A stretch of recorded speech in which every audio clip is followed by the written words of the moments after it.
Hi everybody, this is Heather with Yafe Henna, and this is going to be a video about writing up a event contract for your face painting or henna business.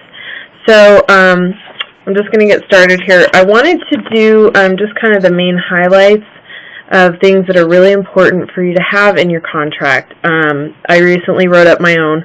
Prior to probably a month ago, I wasn't really doing huge events, just like local, in-home parties and things like that, to where most people wouldn't even ask for a contract, but lately I've been doing more and more of the big, more kind of like corporate type events, so I had to come up with a contract, in weddings and things like that. So the first thing you want to have at the top would be the business name, your name as the owner, your address, phone number, and your website if you have one, which I highly recommend, by the way. You can make those for free if you just look online. You can make real simple websites, and it's just another good way to advertise and put your information out there for people, and your kind of to make a portfolio for yourself too, which is really good. So what you want to put is you want to have the client name so that that's stated, so that you know who, it's spelled out who the client is and who the artist is. Sorry, I gotta fix the pacifier problem here with my little one. Anyway, so you have the client name, their address, their basic information, phone number, email, things like that. You also want to have the date of the event, the type of event, that if there's a theme to it, you can have that written in there as well. Who will be painted or hennaed, which would be children, adults, or both. The age range of the attendees, the approximate number of attendees, the location of the event, and then things like the number of artists that they want to hire.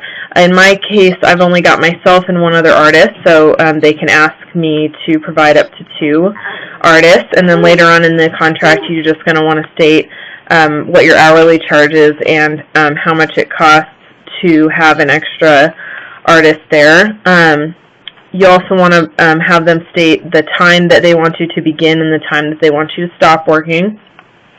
And then that way there isn't a problem if if they say they want you to work from 3 to 5 and 5 rolls around, you still got a bunch of kids in your line, they can, in the contract, it says when they want you to stop. So if they want you to stop, then, you're not responsible for any kids or anyone who gets disappointed and gets upset if you can't take them. That's going to be up to the client and you to discuss. If they want you to work overtime, which you also should put in your contract, if they want you to work, or if you end up working overtime, you're just going to want to state how that's going to work out for you. If you want to have, I prorate for every additional half hour to the closest half hour. For that. So other things you want to put, I ask where they found me, if it was on a website or an event or, if somebody referred them to me. It's a good thing to have on there. Some other things, so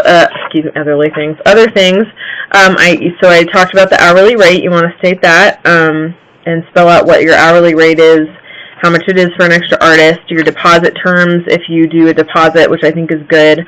I do a deposit for any event that is going to run a person $100 plus. I do a $50 deposit for that. You want to put the terms of that, when the deposit's due, up to one point if it is or is not refundable, when it's refundable until. You want to put cancellations, what's the absolute latest that they can cancel on you or reschedule, which I personally I say within 48 hours is acceptable to reschedule or do anything like that. If they cancel on me within that 48-hour period, they do lose their deposit. I talked about overtime, the face painting setup. If the client is going to be providing you with your tables, your chairs, things like that, you just want to spell out the specifics, like what is the smallest table you can have, what is, how many chairs you need per artist, if you need to be by electricity or water or anything like that, you want to spell that out. Artwork limitations would be, what are the things that you are not willing to paint, profanity, nudity, what body parts you're not willing to paint, things like that. You want to state that.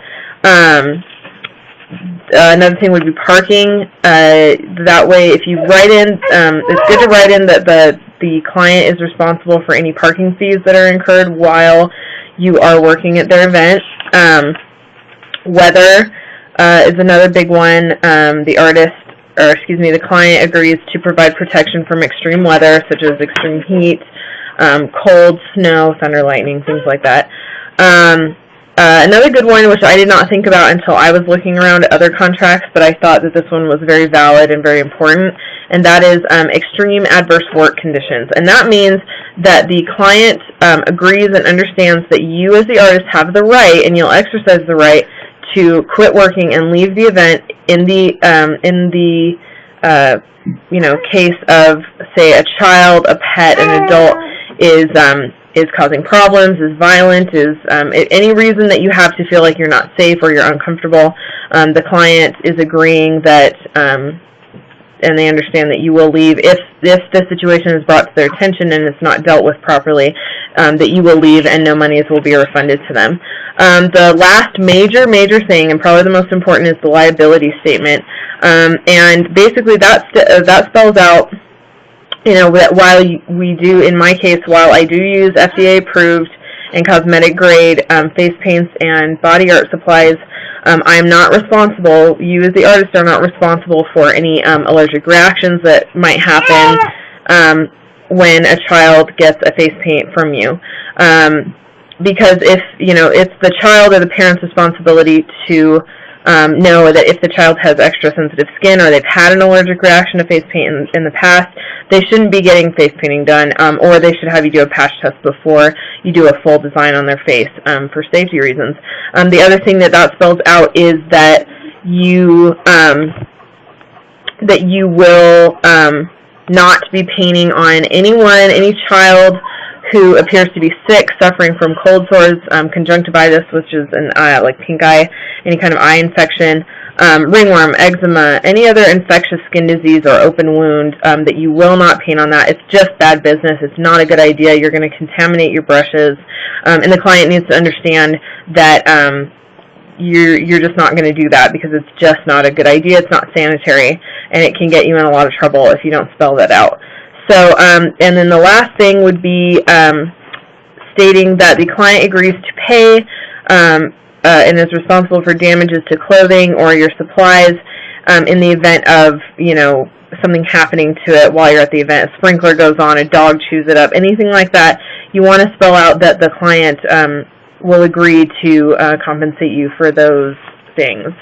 And then the only other thing is that I state, and I think everybody should as an artist, that under no circumstances will I supervise children while I am working in an event. As an artist, it's not your job.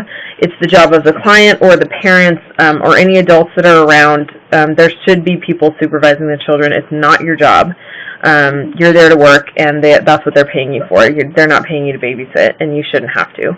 So anyway, so that's it for kind of spelling out the terms of the agreement. Last thing would be artist signature, date, client signature, and date.